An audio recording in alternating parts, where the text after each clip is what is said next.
DCM DKShi ಜೊತೆಗಿನ ಸಭೆಗೆ ರಾಜಣ್ಣ ಗೈರಾಗಿದ್ರಲ್ಲ, ಈ ವಿಚಾರಕ್ಕೆ ಸಂಬಂಧಪಟ್ಟ ಹಾಗೆ ರಾಜಣ್ಣ ಉತ್ತರ ಕೊಟ್ಟಿದ್ದಾರೆ. ಯಾಕೆ ಅಂತ ಕಾರಣ ಕೊಟ್ಟಿದ್ದಾರೆ.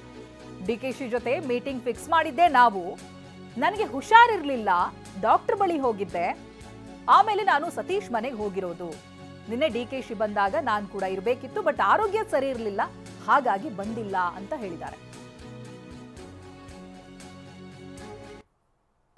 ಅದು ನಿನ್ನೆ ನಾನು ಕೂಡ ಇರಬೇಕಿತ್ತು, ನನಗೆ ಆರೋಗ್ಯ ಸರಿ ಇರಲಿಲ್ಲ, ಹಾಗಾಗಿ ನಾನು ಅಲ್ಲಿ ಡಾಕ್ಟರ್ ಹತ್ರ ನೋಡಬೇಕು ಅಂತ ಹೋದೆ, ಹಾಗಾಗಿ ಆಗಲಿಲ್ಲ.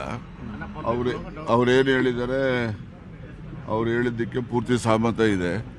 ಅದ್ರ ಬಗ್ಗೆ ಇವತ್ತು ನಾನು ಅವ್ರ ಹತ್ರ ಮಾತಾಡಿ ಆದಷ್ಟು ಜಾಗ್ರತೆ ತೀರ್ಮಾನ ತಗೊಳ್ತೀನಿ. ಡಿ ಕೆ ಶಿವಕುಮಾರ್ ಅವ್ರಿಗೆ ಸಿಗಲಿಲ್ಲ, ಸತೀಶ್ ಜಾರಕಿಹೊಳಿ ಅವ್ರಿಗೆ ಸಿಕ್ಕಿದ್ದಾರೆ. ಸ್ವಾಮೀಜಿ ಜೊತೆ ಮೀಟಿಂಗ್ ಸ್ವಾಮೀಜಿ ನಾನು ಹೋಗಿದ್ದೆ ಎಷ್ಟೊತ್ತಿಗೆ 9 ಗಂಟೆಗೆ ಅಲ್ಲಿಗೆ ಹೋಗಿದ್ದು ನಾನು, ಗೊತ್ತಾಯ್ತು. ಅಲ್ಲಿ ಇದ್ದಿದ್ದು ಮೀಟಿಂಗು 7 ಗಂಟೆಗೆ ಇಟ್ಕೊಂಡಿದ್ರು ಅವರು, ಇಲ್ಲಿ 6:15 ಇಟ್ಕೊಂಡಿದ್ದು, ನಾನು ಇಟ್ಕೊಂಡಿದ್ದು ನಮ್ಮ ಚೇಂಬರಲ್ಲಿ ಇದ್ದೇನೆ, ಫಿಕ್ಸ್ ಮಾಡಿದ್ದೆ ನಾವು, ಗೊತ್ತಾಯ್ತಾ.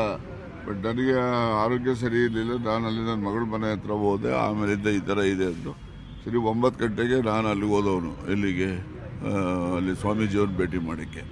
ಅಷ್ಟು ಬಿಟ್ಟರೆ ಇದರಲ್ಲಿ